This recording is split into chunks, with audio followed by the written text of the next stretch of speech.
walking through the metro this morning, I happened to come across two visually impaired individuals.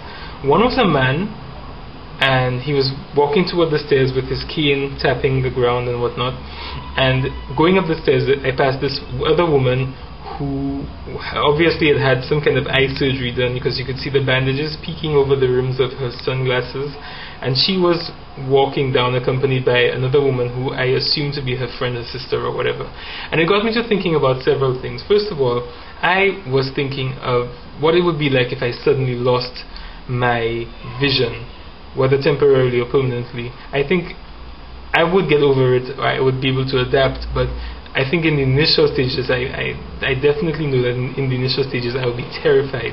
And I just got me to thinking about how brave this man was for going through the metro on his own like that. I mean, it's one thing to be on the street, which is more or less level, and then having to cross the road, that's scary enough, but going to take the metro, taking the train with the automatic doors, the crowds and whatnot, kudos, really, honestly.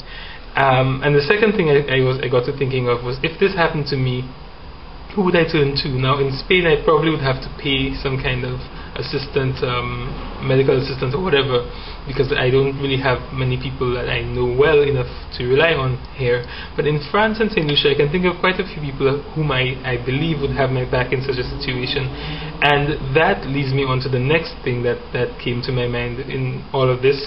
It got me to thinking about how all the things in my life that I have that I'm thankful for. I mean, basic things like having full use of my senses, having the privilege to travel around, to go to school, a job, so that I could pay my way through school and eat and drink and have a roof over my head, and all of these little things that, yes, we always talk about, or we hear people talking about, but if we're honest with ourselves, these are things we take for granted a lot, and we tend to go into complaining and forget all of the other things that are really going well in our lives, and hold on to all the negatives. So I think this experience basically was to help me get to a point where I could start thinking about all the things that I'm grateful for. Taking the second train, across the aisle from me there were two people with a little tiny white puppy. Now it couldn't have been very old. The puppy looks like he had just been weaned. I happen to love animals, cats, birds, fish, whatever. I love animals. Well, except if you have a snake at your home. If you have a pet snake, do not invite me for dinner. I am not coming. I don't care. And if it's a female snake, oh hell no, I'm not even coming to the gate. I'm dropping you off in front of your house on the sidewalk. Bye bye. Next thing, the little female thing has little snake babies all over. No. But anyway, I digress. Although I love animals, I have a special thing for dogs. I love dogs.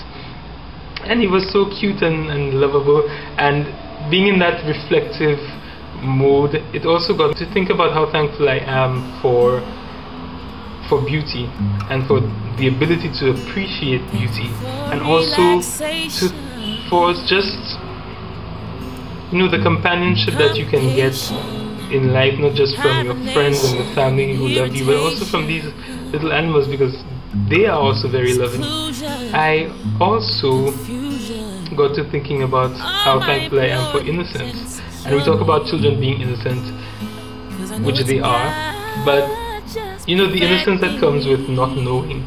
Because often I'm very curious and I always want to know everything about everything. And sometimes not knowing is very, very, very much a blessing. It's a huge blessing sometimes. When I think about it, not knowing is bliss. I have just mentioned some of the things that I want to thank God for. What are you thankful for in your life?